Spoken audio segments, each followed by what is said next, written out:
Não é de hoje que tem chegado no nosso canal o pedido de muitas pessoas, para que a gente fale um pouco sobre castidade, sobre masturbação, sobre sexualidade, enfim, no geral, principalmente focado para o homem.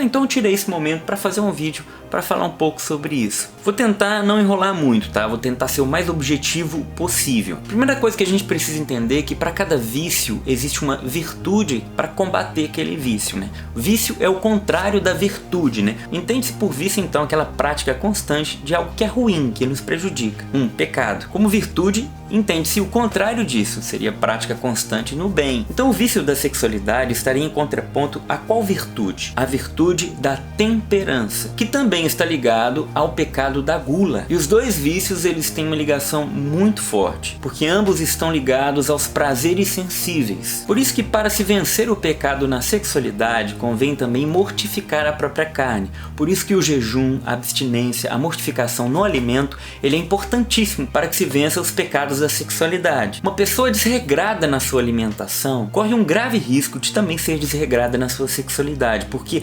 ambos estão ligados ao prazer sensível do corpo. Temperança é uma virtude cardial. E olha o que o Catecismo da Igreja Católica vai falar sobre a virtude da temperança. A temperança é a virtude moral que modera a atração pelos prazeres e procura o equilíbrio no uso dos bens criados, assegura o domínio da vontade sobre os instintos e mantém os desejos dentro dos limites da honestidade. A pessoa temperante orienta para o bem os seus prazeres sensíveis, guarda uma santa discrição e não se deixa levar a seguir as paixões do coração. Alguns confundem a virtude da temperança com a moderação, mas existe uma diferença entre essas duas coisas. A moderação ela é o justo equilíbrio em todas as virtudes, o que não confunde com relaxamento, com mornidão. A moderação ela é o ponto mais alto da vida virtuosa. Por isso que tem aquela frase célebre que a virtude está no meio. Essa frase muitas vezes é até mal compreendida, para justificar um relaxamento, mas ela não quer dizer isso. A virtude está no meio, mas está no meio entre o excesso e o defeito. Tudo bem, Tiba, você nos explicou o conceito das coisas, a diferença entre temperança e moderação, mas de forma muito prática, como por exemplo um homem pode vencer o pecado da masturbação. Primeiro, não existe vida virtuosa sem sacrifícios. São José Maria Escrivá dizia: se um cristão senta na mesa para almoçar e não faz pelo menos um pequeno sacrifício, deixar de comer o que ele mais gosta e comer mais o que ele menos gosta, ele levanta daquela mesa como um pagão. Os sacrifícios, as mortificações da carne, ela é importantíssima para a vivência da castidade, ou seja, para que possamos vencer os pecados da sexualidade. Tem até aquela frase, a ocasião faz o ladrão. Minha mãe já me corrigia, falava não, revela o ladrão. De fato, existe um ladrão dentro de nós, desde o pecado original, que tem uma tendência ao mal o tempo todo, uma tendência egoísta o tempo inteiro. E se nós nos descuidamos das ocasiões, esse ladrão pode vir à tona. E tudo começa muito pequenininho. Começa com um olhar, com um desejo, com as pequenas brechas. Um pecado muito grande jamais começa grande, ele sempre começou ali no pequeno. Para uma pessoa chegar a adulterar, por exemplo, primeiro ela teve contato com imagens, ela teve contato com pessoas, ela criou situações na cabeça dela, ela já viveu uma perturbação na sua sexualidade, já não viveu a castidade.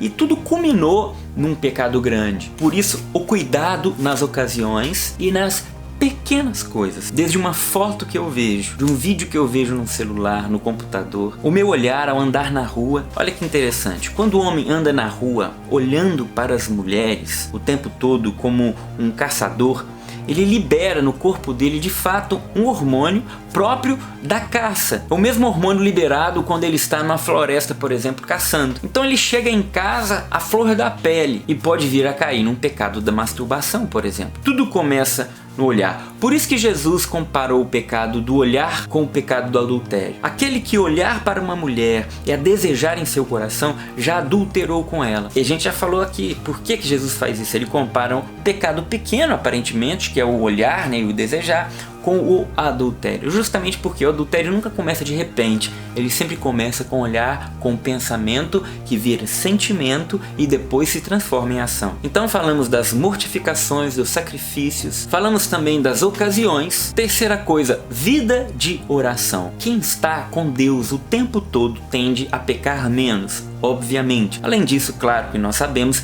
que tudo é graça. A santidade não é apenas um esforço nosso, ela é graça de Deus. Então aquele que muito pede, também muito recebe de Deus. Quarto ponto, confissão frequente e com o mesmo sacerdote. Isso é muito importante. E que seja também um bom sacerdote que tenha a concepção católica da moral sexual. E vá sempre nele. Isso vai te ajudar também a pecar menos, porque ele vai saber te orientar melhor, te dar os caminhos das pedras, e também isso vai forçar um pouco o teu coração a se esforçar mais a buscar a virtude da castidade, porque você sabe que daqui a um tempo você vai encontrar com ele novamente. Isso também ajuda a gente a dar passos concretos em relação a uma vida de castidade, uma vida virtuosa. Então, retomando, vida de sacrifício e penitência, vida de constante vigilância, vida de oração, porque tudo é graça, e a vivência do sacramento da penitência, que é a confissão. Coragem, não desista, porque confiar na misericórdia de Jesus é também parte fundamental deste processo todo. Grande abraço.